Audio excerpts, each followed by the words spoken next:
everyone. Thank you for joining our webinar today. We'll get started in just about 2 minutes here, so we'll let you log on and get situated before we go ahead and kick off our webinar with Claudia St. John and Affinity HR Group.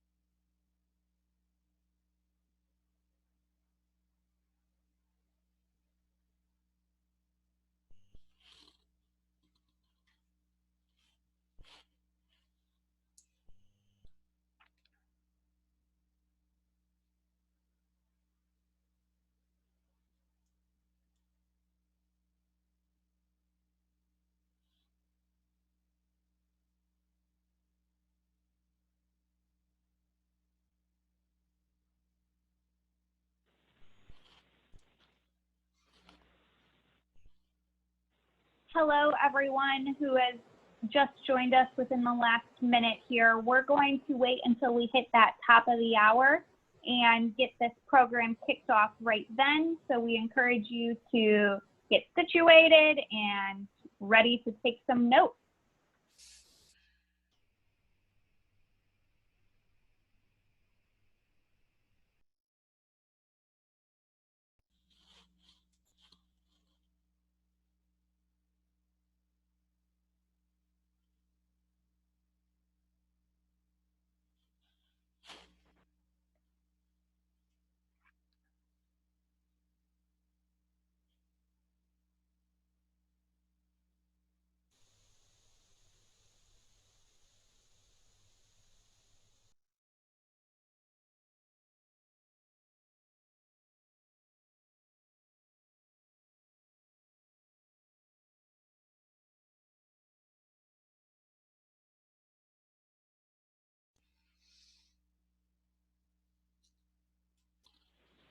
Hello, everyone, and thank you for joining. I know that we still have a few people dialing in. We will get started in about 30 seconds here.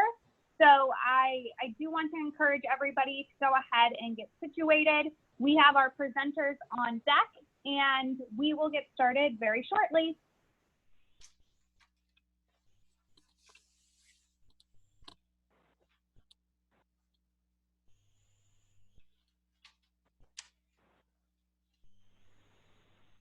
All right. Thank you, everyone, for being able to join today's webinar, Workplace Response COVID-19, How to Plan. My name is Emily Sokolsky, and I will be your host of today's webinar. Before we begin, I do want to remind you of a few housekeeping items that Zoom does provide. As of right now, all attendees are on mute and will stay muted throughout the webinar. If you have any questions, please utilize that chat within Zoom's platform where you can connect with me, your webinar host, and I can help answer any questions that you might have. This webinar will be recorded and will be shared with you after the webinar concludes. It takes about 24 hours to share this webinar recording with everyone, so please be patient as we get this out to you. If you do have questions for our presenters today, please feel free to, again, submit that through the Q&A box on your webinar toolbar. Our presenters will be saving time at the end to answer your questions. If we do not get through everything, we will be able to provide the speakers information, so you can also reach out to them directly. With the COVID-19 virus impacting people and businesses growing more and more serious every day, many companies are left trying to figure out their best options for how to protect their employees, balance business needs, and satisfy client demands. Join our presenters, Claudia St. John and Paige McAllister, as they help us navigate through this really tough time. Ladies and gentlemen, at this time, I would like to pass it over to Claudia St. John to kick us off today. Go ahead, Claudia. Great. Thank you so much, Emily. I'm trying to share my video. Let me see if I can do that. Cannot share your video because the host has stopped it. Emily, can you help me share my video? I can certainly work on that. Okay, let me know when you think it's ready. Hi, everybody. This is Claudia St. John. I'm here with Paige McAllister, who's my Vice President of Compliance. We work with Affinity HR Group. We are the partner of many trade associations across the country, many of whom were able to make this happen for us today. So the first thing I'd like to do is to thank all the association partners, Emily and Kevin and the folks and Laura and the folks at Smith Buckland who did help, but all of our association partners. So I just wanted to preface all of my comments by saying that this is a pretty tough time, and I don't need to tell any of you that. There's a lot of uncertainty. There's a lot of concern. Each and every one of your situations, at least those of you who have reached out to us in the last week or so, have very, very unique situations. And so our ability to really present everything and answer all of your questions in this presentation is limited, but we're going to scream through as much information as we can.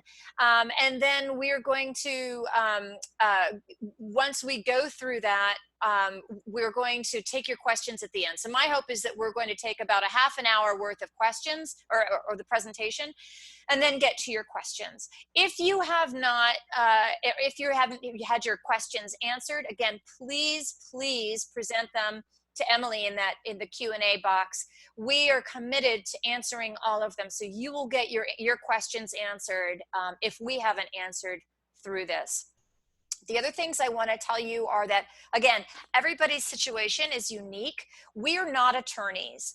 A lot of what we're going to talk about also is affected not only by your circumstances, but also your size, your industry, your location, the state that you're in. So a lot of that is unique that we can't answer necessarily without doing a touch more research. And then the only other thing I wanted to say is that we all deal with stress differently. I tend to deal with it with humor. So I may be a little light and glib from time to time in this presentation. Please accept my apology if you find nothing funny about this situation. I don't either. It's just kind of how I roll. So with that, I'm going to get started, unless, Emily, do you have anything to report on the video, or should we just get going the way we are, which is fine with me? I think we could go ahead and get going. And I do just want to say, as a reminder to everyone on the line who is still dialing in, this will be recorded again. So if you do miss anything or have to jump off early, we'll be able to circulate this recording to all of you. Great.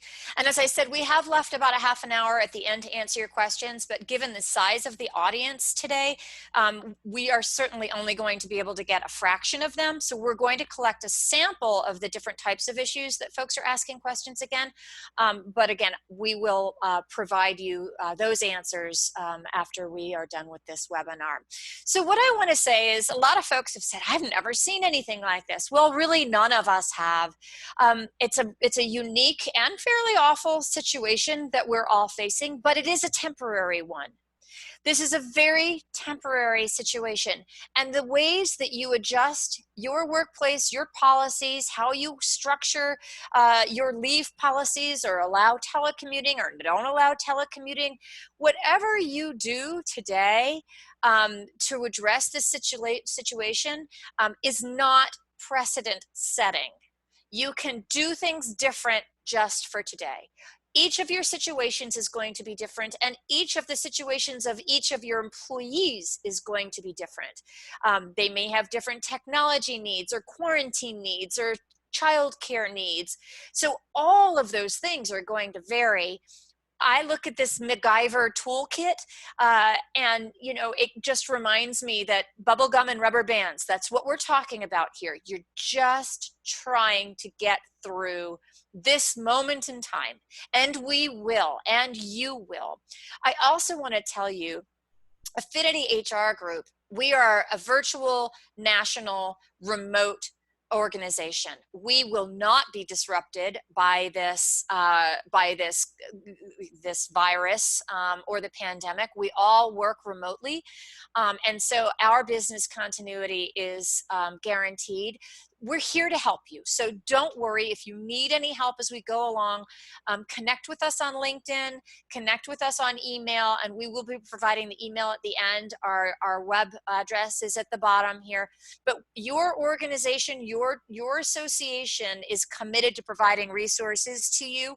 We are committed to providing resources to you. So you have support. If we don't answer your questions today, we will go forward. But I just want to make sure you know you don't need to have all of the answers, and those answers are going to change. Just since we started developing this webinar 2 days ago, I've completely revamped it 3 times because the situation is changing so dramatically.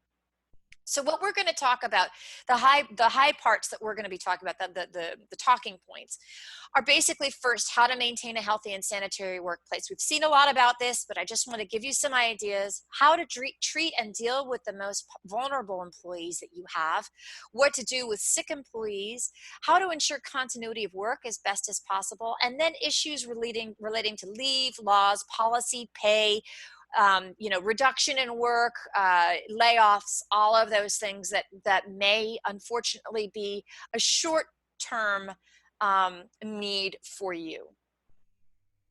So the first thing I want to say is a healthy workforce, a healthy workplace. CDC guidelines, and that's a great resource. That's what we really are relying on in all of our recommendations, recommend at least 6 feet apart. A lot of our employees are working back to back or very close within cubicles. So try and create physical space so that folks aren't working so closely together. You might have, 1 or 2 people work in the kitchen. You might have somebody work out in the warehouse. You may be able to send home half of your employees so that you don't have as many people in as close proximity. So the most ability for you to create space is a great idea. Also consider rotating your schedules. So perhaps you can have folks come in the morning and then work in the office in the morning and then work remotely at home in the afternoon and vice versa. So you just don't have all of your employees occupying all of your physical space. And if some of you end up in a utility closet working, well, then that's probably okay, because again, this is just a temporary situation. So if you create a temporary workstation in a place that you normally wouldn't, try to make sure that there are no physical hazards to that workspace, but it's a temporary solution to keep people safe. I do recommend that all of you start right now with no handshaking, no communal meals. I do recommend that you close down your kitchens, that you no longer use the coffee pot. People can bring their own coffee in, but you do not use anything where you're all handling the same communal materials. So close down that kitchen, shut up that refrigerator if possible. And really, more than anything, those of you who are on this call, your leaders within your organizations, all eyes are on you. Everybody is going to be watching you to see what you do. So be in the practice of not shaking hands. Do not hug. Make your excuses. It's awkward. None of us want to do this. We were all at a trade show last week. I've been in 2 trade shows last week. Not being able to touch, hug, and shake the hands of people that I've known for, a decade is really, really hard, but we have to show leadership, because if we don't take this seriously, our employees won't either. And our employees don't want to feel like they're overreacting. So show leadership, because everybody's watching you. In terms of a sanitary workplace, provide as many cleaning supplies as you can. I know that cleaning supplies are very hard to come by. We can't seem to keep enough on the shelves. If that's the sort of thing that every employee can bring a little bit of their own cleaning supplies to clean their own workstations and everything that they're dealing with, whatever you can to make sure that you have the materials to keep a clean workplace. There are a lot of posters out there where you can print off reminders of good hygiene in terms of covering your cough, using a tissue, washing your hands, trying to do everything that you can to not spread your own germs. And touching face is a very hard one for me, and I know it is for a lot of us, but reminders, even if you set these reminders at everybody's workstation so that we all don't forget, this is what we all have to do to keep each of us safe. Evaluate your workspace. Go through and look at what handles, what knobs, what resources, what equipment is being touched by everybody. Can you minimize that? Look and see, are there certain workflows that you can adjust just to create a little bit more space within your workspace? Again, I do recommend closing down your kitchen and frequent cleaning of the bathrooms, and everybody should be wiping up after themselves. If I walk into a door and out of a door, I want to wipe off that handle so that the next person has a clean handle, a clean doorknob to use. Again, if you do have a contamination at your workplace and you do have a professional cleaning staff that comes in to clean, it's incredibly important for you to notify your cleaning staff that there has been an exposure. They are a very, very high risk work group. They need to know their risks so that they're able to don the necessary protective equipment so that they stay healthy and safe cleaning our workspaces for us. I hope you will make that a priority for you, and do not forget those whose responsibilities include cleaning up after us, and that puts them at risk. I also, again, want you to show leadership in how you treat the folks around you and how you ask and request of them to clean up after themselves, because that keeps all of us safe. I know I sound a little preachy on that, but I am a hugger. I am a toucher. This is something that is hard for me. I have to lead by example. And so that's why I'm sounding a little preachy. So getting into some of the issues, I had a lot of emails, a lot of questions. Can I send a sick employee home? Yes, you absolutely can. You always can. If somebody shows up unwell with symptoms, they may show up because they don't want either to use PTO or sick leave, or they want to show their loyalty and dedication and don't feel that they can take the time off because of the work pressures. This is the time where you remind them, if you have so much as a tickle behind your throat, stay home. And many of us can work from home and should work from home if we're not feeling well. So if somebody shows up sick, please turn them around and send them home, and let them know that you want them to do that. We're also had a lot of questions about people who've said, I have, elderly, immunocompromised, unhealthy, vulnerable employees that work at our workplace. Should we send them home? Should we send them home if they don't want to go home? Should we send somebody else home who may be, who may have been exposed, or maybe just came back from a trip to the Caribbean? Should we send those employees home in order to accommodate our vulnerable employees? What I use in terms of my guideline for deciding how to move forward on this is the Americans with Disabilities Act. This law applies to all employers with 15 or more employees, but in many states there are laws that apply as well that say that you cannot discriminate against somebody with a disability or a vulnerability, but you have to provide an accommodation if one is reasonable and feasible. So what we recommend is, to the vulnerable employee, ask them, look, this is kind of scary. We can set you up at home, or maybe we can't set you up at home, but would you like to work from home? We want to keep you safe. So volunteer that workplace accommodation to them, and then the choice is theirs. You cannot send them home if they are a vulnerable, at-risk work group.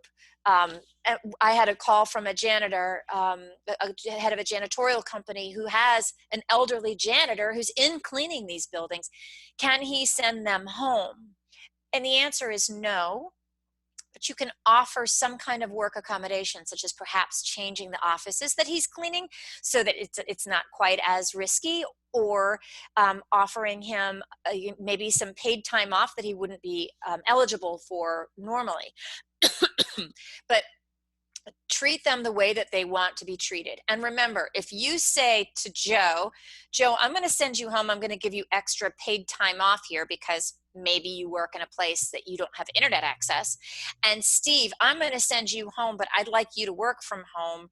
As long as you're not discriminating against anyone because of their age or disability or protected class, you can treat these folks differently because, again, we're not creating precedent. We're not creating a new set of rules. We're just trying to protect our employees as we go forward. And for goodness sakes, if a worker comes in and says, I need to go home because my doctor said so, do not overrule a doctor. In this day and age, or any day and age really, what their doctor is recommending is really what we should be providing. So I've had a couple of folks contact me concerned about, that situation of, I had an employee that was on a cruise. I had an employee who works, in a childcare center or at a school, and perhaps they were exposed. We just got and I wasn't able to read the entire question, but there was an employee whose daughter is now quarantined because perhaps she was exposed. What we recommend is that you follow CDC guidelines. So in that latter case where the daughter was exposed and so she's quarantined, follow the CDC guidelines on whether that means your employee may be quarantined. If, from what I understand, and this is of course 4 days ago, so who knows what it is right now because these things are changing quickly, that employee should be able and free to go to work. So unless that employee was themselves exposed, they typically can perform their normal function duties. But if that employee is vulnerable, or if that employee works with somebody who's vulnerable, or that employee feels really uncomfortable doing that and would like to self-quarantine, by all means, create an opportunity for them to do that. We really have to balance the true risk versus panic, and remind ourselves we're following what the best experts tell us we should do. Again, that's changing because none of us have seen this virus before. None of us have been in this situation, but the CDC really is the best guide. Now, if that employee was vacationing in the the Cuomo region of Italy, CDC considers that a risk level 3 or 4 country, where the outbreak is uncontained and systemic within that society. Quarantine that person. Make sure that you do follow whatever the CDC requires. But if that person was in a level 1 or perhaps level 2 country where there is some virus, but it's relatively contained within a specific population, then that person is probably safe. We can't say forever, but, we can't say that with all certainty, but we're just doing what we can at this moment in time. And what I recommend you do, again, bubblegum and rubber bands, take each situation as it comes. You are not setting precedent. School closings. So our schools are closed until April 20th. I listened to a horrifying news report this morning that basically said most schools, and I think Kentucky perhaps, or Colorado, I can't remember, but one state, either Kentucky or Colorado, something that begins with a C sound, has closed their schools for the rest of the year. Kansas. I knew it was a K. So thank you, Paige. You're welcome. That's why I have Paige on. They're closed for the rest of the year, and it's quite possible that might happen. I'm in New York. I sure expect that to happen here. But as we go through, each person's situation is different. My children are older, they're good. I don't have to be here for them. Somebody might have much younger children. So the point here is to let the families figure out what their needs are. The last thing you want to be doing. This is a temporary situation. We're just trying to keep our populations healthy, keep our businesses running, keep our employees safe. So do not force your employees to send their children off to grandma and grandpa. We know that's a bad idea. We know we should not be doing that. But we also know, as Paige told me the other day, all those college kids are now home. All of those teenagers are now home. Consider letting them babysit those children and consider helping them pay for that cost for your employees. Again, paying for a babysitter is not something you would normally do. This day and age, maybe it's a great idea. Also considering flex schedules or job shares so that perhaps employees can watch each other's kids as each of them works. Again, your employees are the best people to figure out what they can do collaboratively and cooperatively and what they can do with each other. For those who can work from home, there's a ton of technology out there. Our company is 100% virtual. So we use Google Docs for all of our email and for our document sharing. We have Zoho, which I think at the base level is this might be $30 per user for our a lot of our infrastructure and our client management system. We use Skype for our instant messaging and video calling. So there are a lot of technologies out there. We use DocuSign to sign things. Our QuickBooks system has a time tracker. You'd be amazed at how much technology is out there to help us to do this. Now, it doesn't mean that that's the best technology in terms of cybersecurity. So you really want to do your research to make sure all employees have the necessary virus protection, that they can use encrypted services where they can and how they can, and that you have your materials and your documents on some sort of a backup system. It's why I like the Google Drive that we use. But whatever you use, I'm sure you can figure it out within your network of people, but I recommend right now, before we have a mandatory stay in place law across the country, we have that in a couple of locations, that probably will be rolled out if this gets worse. Send them home now and have them practice. Do they have the right passwords? Do they have the logins? Can they set up their printer? Do they need a printer? And if I had somebody call and say, we don't even have the right, we need another monitor. Our folks need 2 monitors. Well, you don't necessarily need to buy another monitor. Just take one from your desk. And if the system is all plugged in, unplug the monitor, take it from your desk, get a new cord at Best Buy, and off you go. Again, we are at rubber bands and toothpicks or toothpaste or all of the above. What Paige did recommend that I share with you is if employees are taking technology, hardware or software from work, have them sign it out, and that when the all clear comes, you will take it back and they will return it, either after they are no longer working with the company or when they are welcomed back. Finally, I really, really, really, really recommend that you all do video check-ins, that you have at least a weekly, if not daily, video Skype with those who are sent home. It's a very isolating, very scary, very strange situation for folks who are used to working in a workplace. 55% of our body language, of our communication comes through body language, and 35% comes through our tone of voice. When you cut that off in this time, it is very discombobulating. It's not good for anyone. So Skype is free. Use it. You don't need the business enterprise one. We don't have the business enterprise version. There are a ton of these resources out there, but you need to make sure you can see every single person. Nobody cares if you're not wearing makeup. Nobody cares if you're in your sweatpants. Nobody cares if your office is in your closet. They just want to see you and make sure that you are okay. This is rubber bands and bubble gum. So practice now in order to make sure you've got what you need for when you really need it. And relax. None of us are used to this. You know, if you need a standing desk and the only way to get that done is with an ironing board, would I normally say that's a good idea? No. Is it a good idea now? Sure. If it makes you productive at work and it makes you comfortable, sure. Everybody's got kids screaming in the background. Everyone's dog is barking every time, you know, a car drives by or there's a squirrel. We all have that. This is not when we're trying to be our most professional selves. This is when we are trying to get through this very, very short and limited time. For those who can't work from home or don't want to work from home, try to provide as much protection as you can. Cleaning those workplaces, making sure it's sanitary, prioritize that social distancing as much as you possibly can.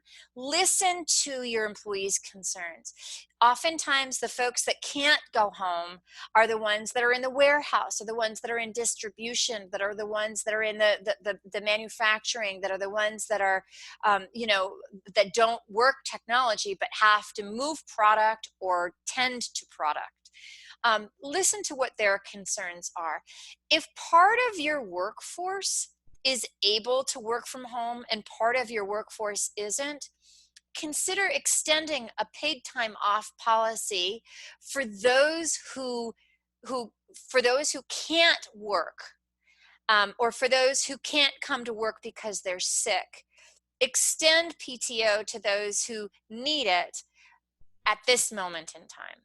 So if you oftentimes have folks come to work sick because they don't want to use their PTO, that's not good in this moment.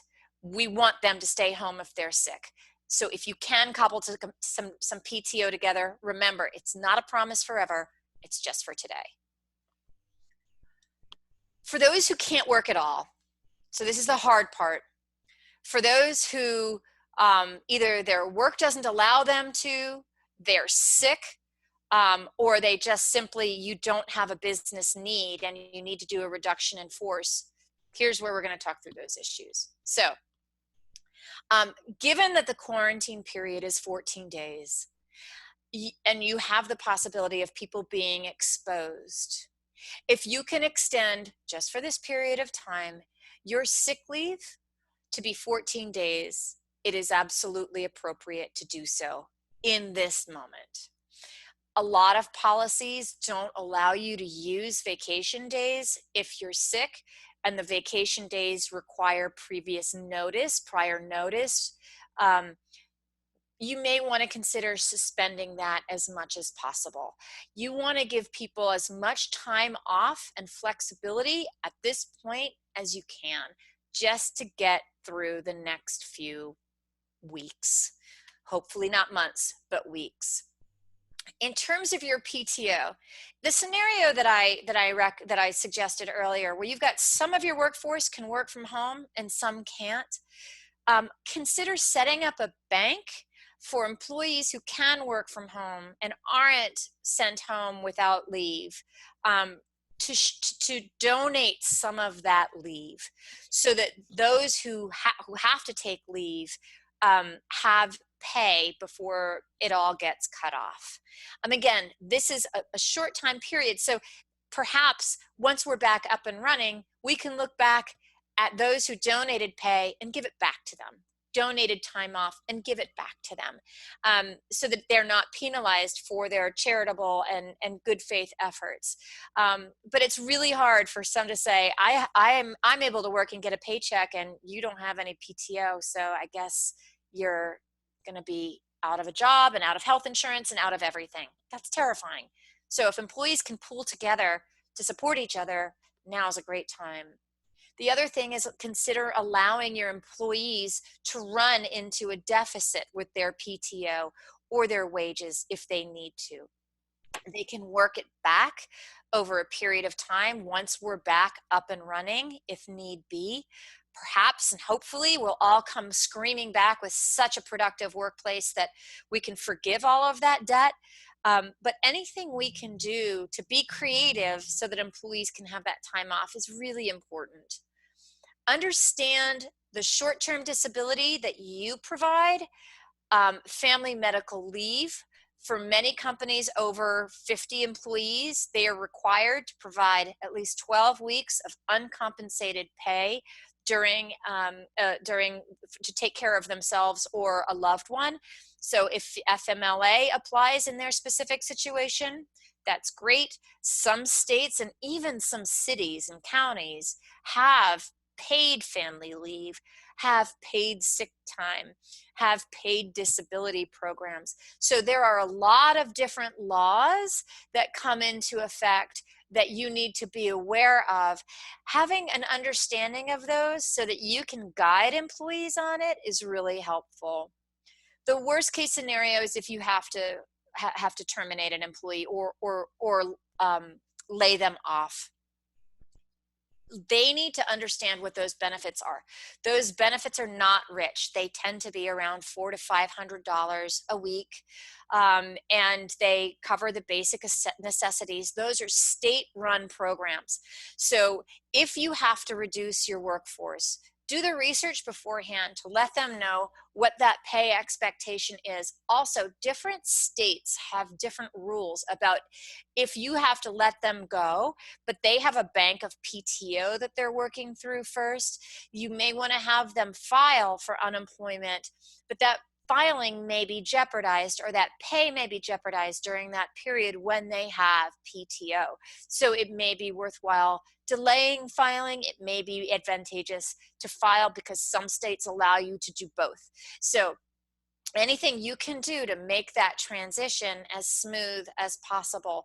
The other thing that you really need to think about is health insurance. And I'm going to just check to see my slide deck if I'm talking about that in a little bit later, because health insurance is a very important benefit. And if you go out on leave, if you're on leave, say for example, you're on family medical leave, the coverage is maintained. The employee typically has to pay that health insurance, but you can offer to pay part of it. If they have to go out on leave, at least they'll be covered. They will have coverage, and you guys can work out pay. You could have them pay all of it, which will be hard for them given the limited resources they're going to have, or you can keep them on. But if you lay them off or they're on some form of furlough, you need to check with your carrier, because a lot of them, it's a carrier specific situation. So for health insurance, for example, you may lay somebody off. They have health insurance with you. Now they're not active. The health insurance carrier might say, no, that person is no longer actively at work, therefore they need to go on COBRA. Then you can determine who wants to do the COBRA. If you can help pay for that COBRA, that's great. You can pay for the COBRA, and it's a tax-free benefit if you pay the carrier directly. You can pay the employee a portion of the COBRA and have them send you documentation that you sent them that money, that you sent the money to the insurance. And then if you have that documentation, it's a pre-tax benefit. If you just pay them the money for their health insurance, straight out, whatever portion, that is taxable unless you can validate that they are actually paying that money to the carrier. So those are all things that you really need to do research on.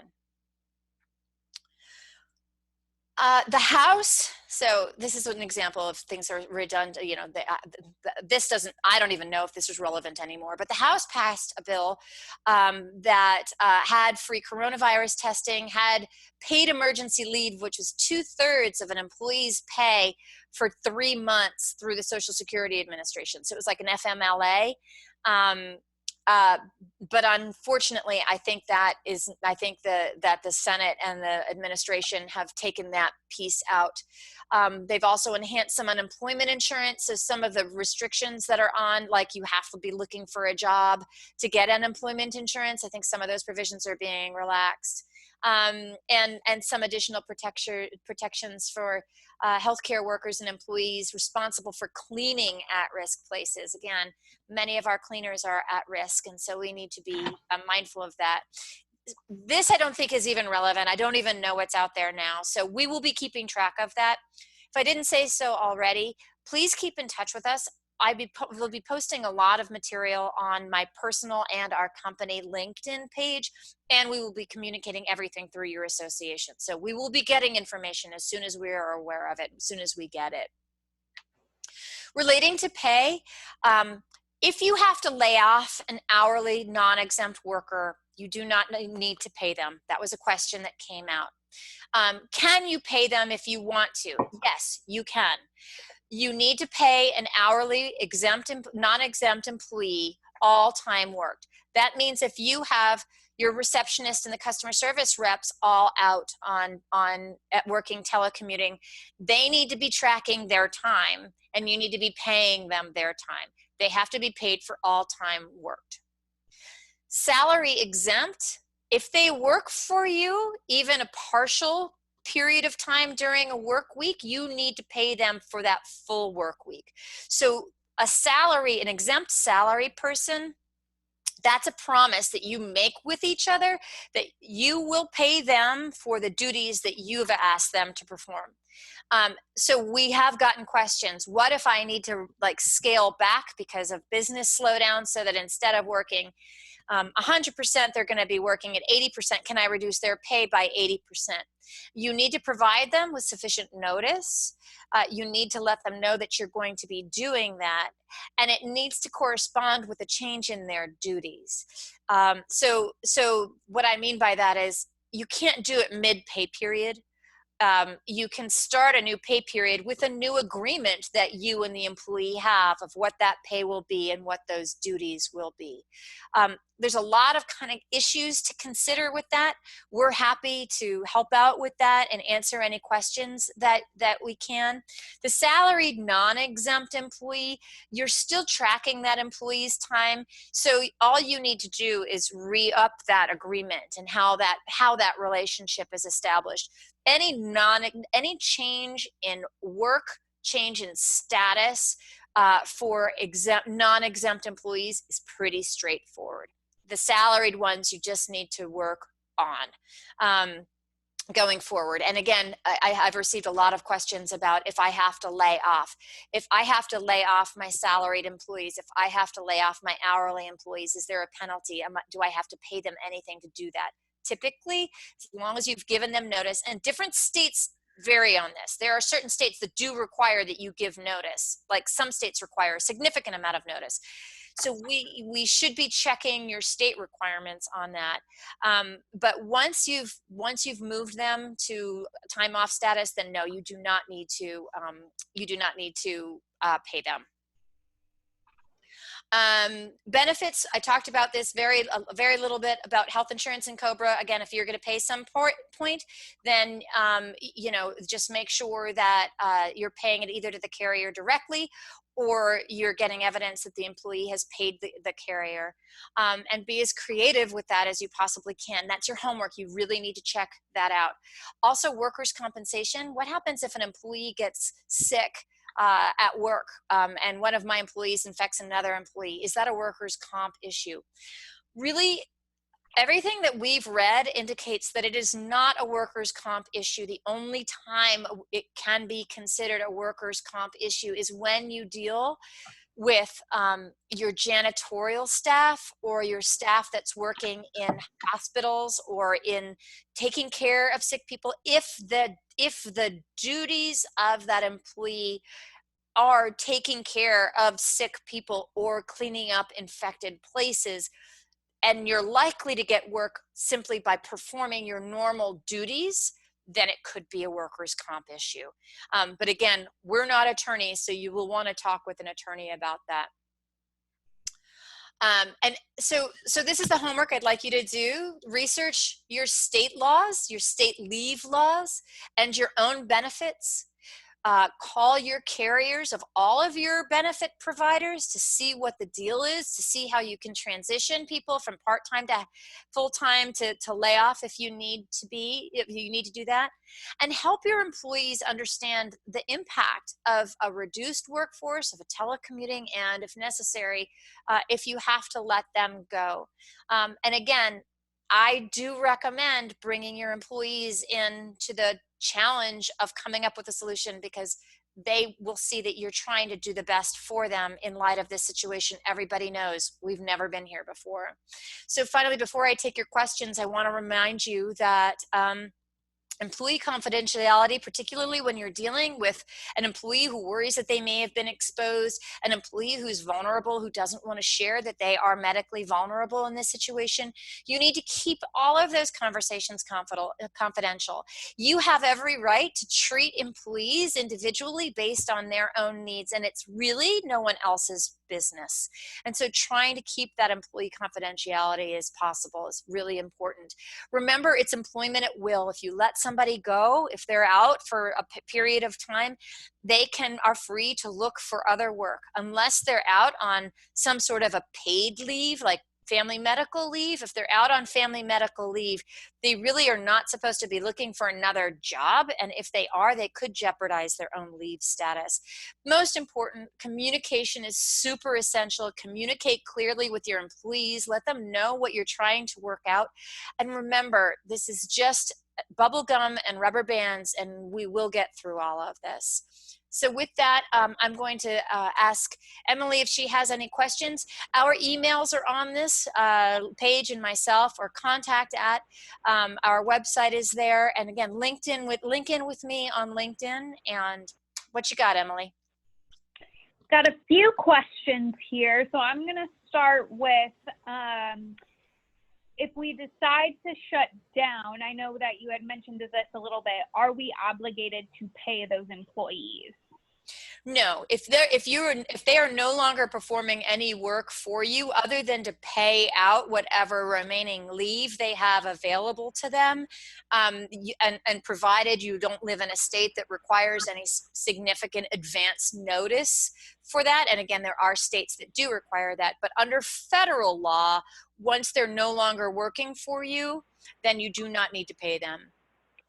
Okay, wonderful. Next question is, many of my employees are afraid to come to work. How do we keep them motivated to keep working for us if they have to go into the office and cannot work from home? So in those situations, I recommend that you take those concerns seriously. We're all scared. If they are a vulnerable employee, then try to provide some sort of accommodation, or let them know that if they need to take leave, then to do so. I would encourage them to help you come up with a solution. You know, it's funny. I've gotten a couple of questions from people saying, Claudia, how long is this going to last? And I think, oh my gosh, I have no idea. Why would anybody think I have a clue? Just like that, don't feel like you have to know, but make sure that they know that you care and that you want them to be part of the solution. Don't take it all on yourself. You don't have to take it all on yourself. Let them help you work through this. Yeah, and I would just add to that, in the effort of communication, of explain to them exactly what you need and why you need them. If you do need them there, explain that. If they can't get over the fear, or they have, vulnerable people at home that they're afraid of getting sick, take that into account. But, be honest as to why you need them, and for how long, and see what compromise you can come up with. And it may be that you just have a philosophy of not letting people work from home, and now is the time to get over that. This does not mean that this is the workplace of the future. This is just to give them, if they can figure out a way that they can work from home, then consider that as well. We have some questions regarding taking people's temperature before they come into work. Is that something that we're allowed to do? If somebody does have a fever, can we send them home? What does that look like? You know what? I'm going to ask Paige on this, but everything I've read says no, don't. That's really an extension beyond your authority and beyond your beyond your authority. And plus, if you do that, people can always take fever reducers. I think it's an unnecessary step. Paige? Yeah, I think it's one of those things that I would definitely be leery of. There may be some exception out there depending on what type of industry you're in, or who your clients are, or things like that. But yeah, taking that, I wouldn't take somebody's temperature, because that's not reliable, right? People, so it's that's not the only symptom. It's not the only, the only sign. So I would not recommend that. But just to follow up on that again, the CDC has been issuing a lot of guidance on that. So I would just keep touch with the CDC, keep touch with the Institutes of Health. There are a lot of resources out there. We will be looking at this. If any of you find resources that recommend certain forms of screening of employees or of customers, for example, just let us know, and we will we'll share that with everybody as well. We're all learning as we go along. I just saw somebody put in the chat that the governor of Ohio asked businesses to do that. If that's the case, then yes. Yeah, if your governor says do it, do it. Yeah, but if nobody has given you that permission, whether it's the World Health Organization or Dr. Fauci, who's everywhere, or OSHA or whatever, unless you've gotten that specific permission, I would not do it. But if you have, then do it. Great. Next question is, every state, and, you mentioned county, even Claudia, has some different rules. Where could people find their rules for their state or their county? Do you know? Are you talking about like the healthcare, like the public health questions? Yeah. Most states and counties have a Department of Public Health. Most mayor offices and counties have websites. I know that's unrealistic for some of our larger clients who are, literally across the country, and how to deal with that. But like, for example, Westchester County has its own public health department. New York City has its own, and the state has its own. So typically you cannot have one that goes beyond the other, or so you want to be able to track all of them. New York right now, for example, is considering a stay in place law for the city, but the governor won't let them.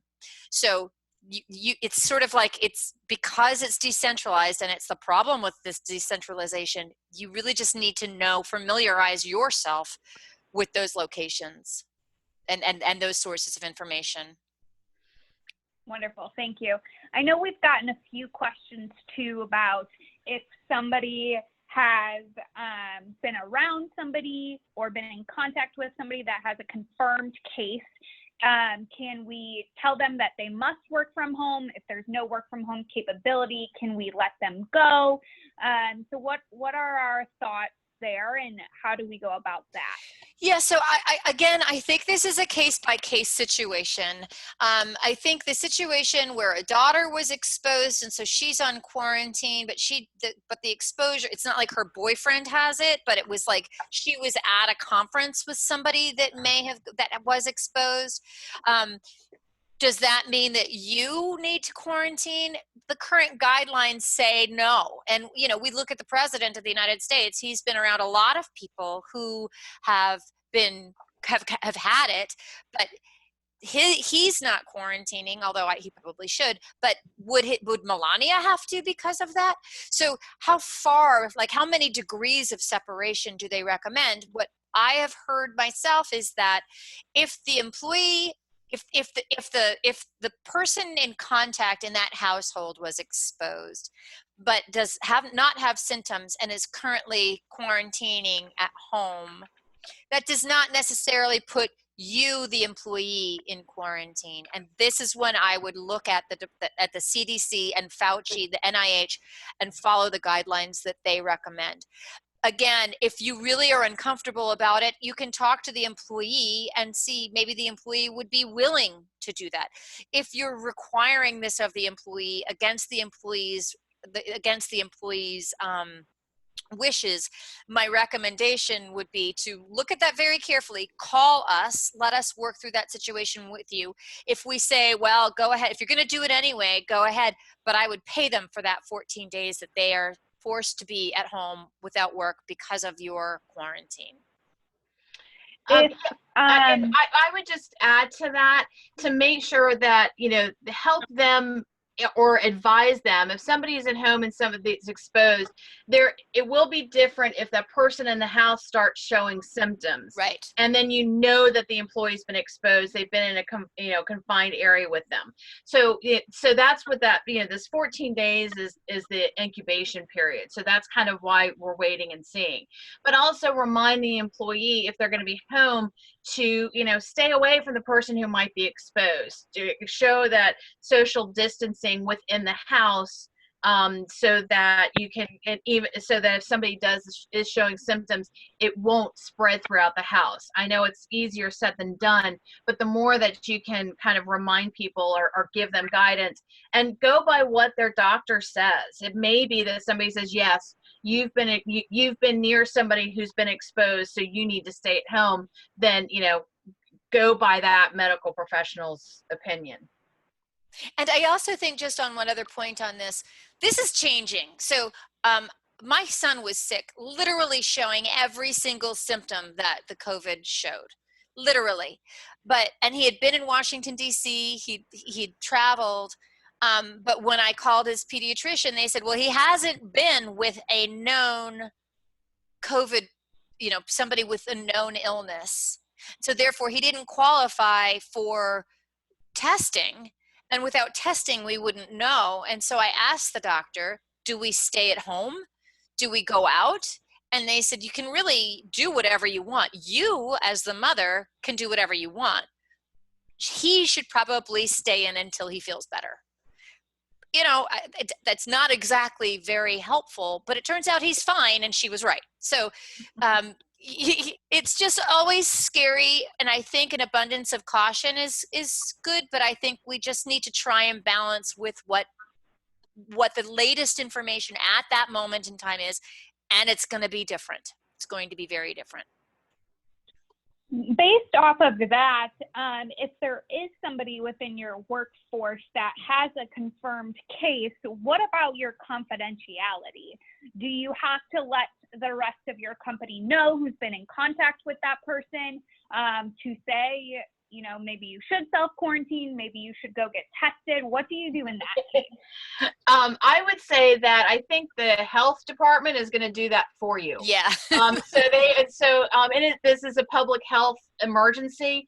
Anybody who is exposed or who tests positive, they get a full assessment of who they've been in contact with and where they've been, and they notify those people. So it probably isn't necessarily going to come from you, but as I said, because it's a public health risk, you do have, I think you have a little bit more leeway to explain the situation, but not going into details about how sick they are or anything like that. But you can just say somebody's tested positive. And the health department may be reaching out to you, and this is why, if the health department doesn't beat you to it.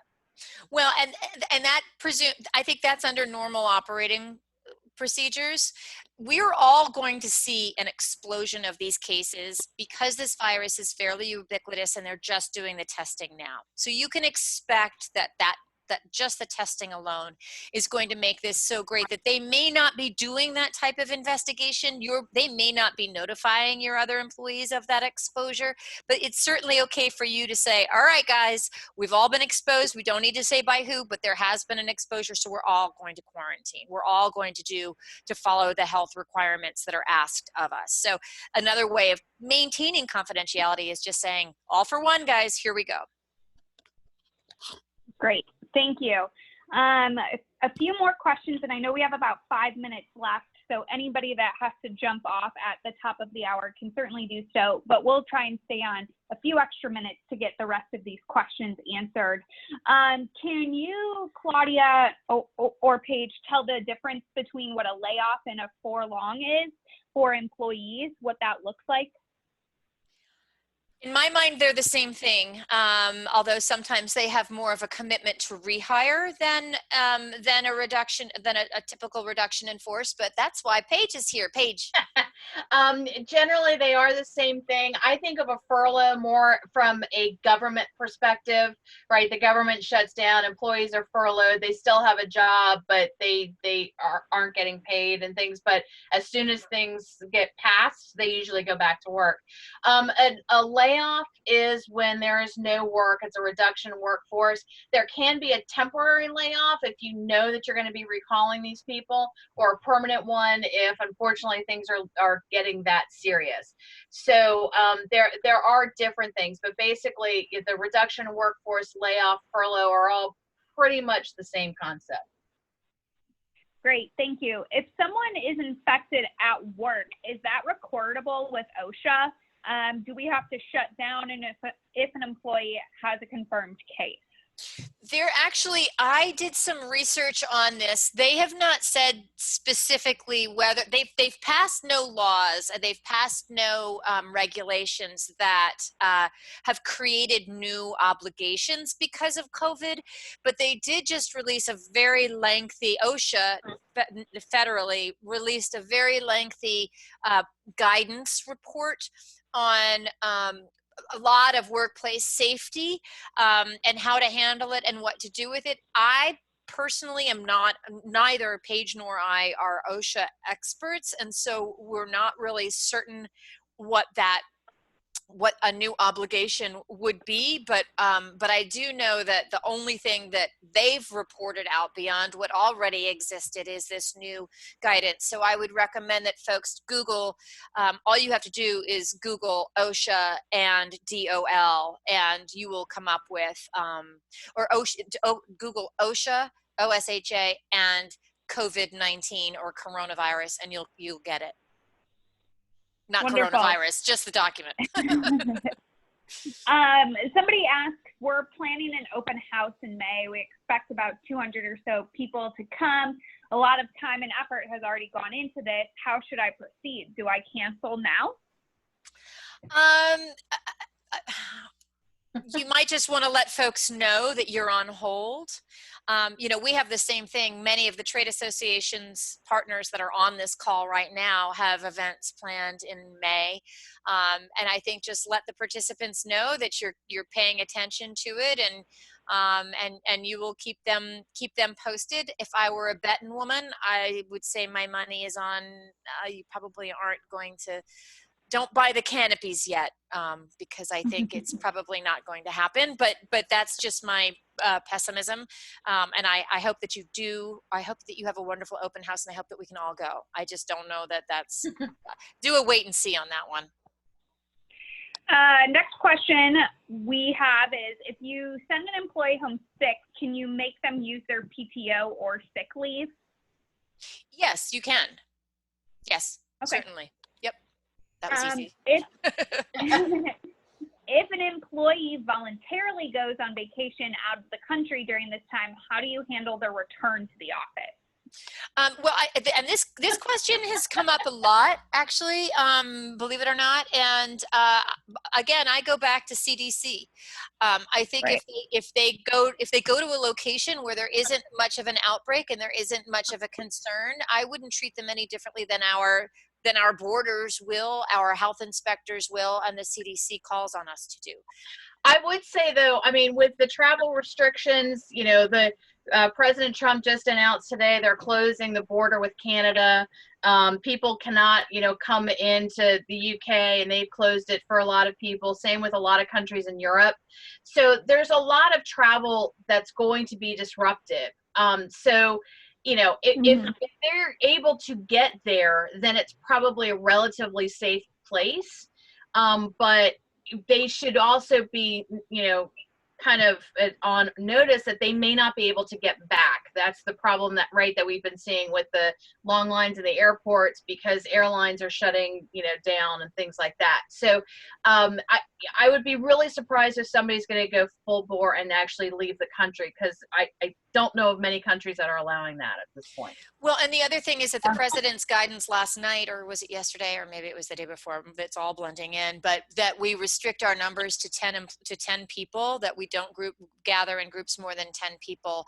He also recommended that all non-essential travel be canceled. So it hasn't come out in any formal document other than out of our president's mouth. So that's something. I don't know what that is. It's something. I think we have time for 2 more questions, maybe, Claudia, Paige. Sounds is that great. okay? Yeah, that's great. Okay. And for those for those who have to ring off now, please be in contact with us, connect with us. Thank you for participating, and we will be in touch. Great, thank you. If you have an employee that maybe was sick or is sick, can you ask for a doctor's note to, if that doctor's note says that they can't work, but then they go back to the doctor and they feel better, they have a doctor's note that they can work, are you allowed to ask for that doctor's note? Paige, I'm going to let you answer this. Well, there are a couple of different things. One thing is that, know that people are being told that if they have the symptoms of this coronavirus, not to go to the doctor, right? So if it's mild enough symptoms that you don't need a hospital stay, they're probably doing a calling the doctor's office, maybe doing a video visit or something like that. So just realize that not everybody who's affected by this is going to actually have a doctor's note or bill, because they're not going physically someplace. That being said, there may be some record of a call or the video chat or however they're getting their guidance. But in general, if somebody is sick and they say, I'm out sick, and most companies have a policy of requiring a doctor's note for if somebody's out for 2 or 3 days, then yes, you can ask. If somebody's out sick, you can ask for release from a doctor to come back, that they're able to work, and that that there are no restrictions. So the other thing I would add to that is simply, as I mentioned about my son, they aren't testing. At least now, in any widespread way, and especially if you haven't been directly affected or infected that of, a doctor may not have anything to say, but this is also a good time. If an employee feels sick, I would send them home, and I wouldn't require a doctor's note for somebody who says, I got a fever. That's good enough for me. You just stay home until that's better.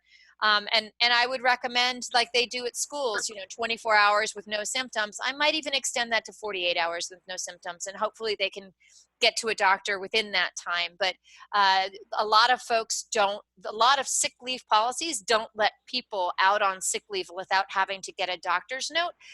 I think this is a good time where if they're sick, let them stay home. And if they are sick and they call in sick, can you ask if they have COVID-19 symptoms? That's a hard one. That's a hard one. There's you can have a conversation, oh, I'm so sorry to hear that, how are you feeling? Check in with us, things like that, like you normally would. I would probably, again, because this is a public health emergency, you probably have a little bit more leeway, and you could ask, are any of the symptoms related to COVID-19? Because people are going to get sick other ways during all this time too, right? So, right. So you can ask, are your symptoms related to COVID-19? Have you, or is there anything we should know? Please keep us up to date so that, we are prepared on our end and we take the necessary action. So it's probably better to just ask that general question. That way, if they say no, then you can leave it. If they say yes, then you might be able to delve in a little bit more or figure out, okay, so what are we talking about? I think what I would recommend, because you really, under normal times, you are not supposed to ask those questions, and they do have a right to privacy. What I would recommend is saying, in light of the COVID-19 outbreak, is there anything we need to be aware of or concerned about? Mhm. Rather than Right. what are your symptoms? Do you have those symptoms? I Yeah. think maybe keeping it a little bit. Do you need to tell us is there anything we Right. need to worry about in light of this? And also, yeah, and you can say, normally I wouldn't be asking, but given that, given the situation, we want to make sure we're taking the right precautions. Yep. The other thing I want to say on that just really quickly is that you also may have people, young people, healthy looking people who are immunocompromised, like somebody who has lupus or some other, medical ailment that they don't want to share, but they then do request having an accommodation where they work from home. It's nobody's business who's working from home or why. You still need to maintain that employee's privacy. Great. I think this is going to be the last question that we have time for. Again, if we didn't get to all of those questions, I know that we still have quite a few in here. We're just running short on time. Please feel free to reach out to Claudia and Paige. Their information is up on the screen. And I've also launched a poll for you to complete to give us feedback on this program. So last question is, if we have to put people on temporary leave or full or low, and we are less than 15 employees, do we have to give a notice, and how early? And then what does that compensation, if it needs to be cut back, how much do we have to cut that back? So, and I'll let Paige correct me when I say something wrong here. My understanding, I would look to see whether or not layoffs, notification of layoffs, and that's really what you're talking about. So the language, what you're referring to is notification of layoffs. I would check in your states to see what the notification laws are for layoffs and or shutdowns. And that should be on your State Department of Labor websites, or you can Google it. We can research it for you if you need that. Typically, if you're laying somebody off, once you've satisfied that notice, so let's say on the outside chance you do have a notice requirement, because most organizations don't have a notice requirement. If you are in a state under federal law where you don't have a notice requirement, you do not need to pay anybody once they are no longer working for you. If you close down the office or let people off on Wednesday and Friday is the end of the pay period, then on Friday, that employee who is non-exempt should be paid through that last moment that they worked, and anyone who is exempt should be paid through that pay period.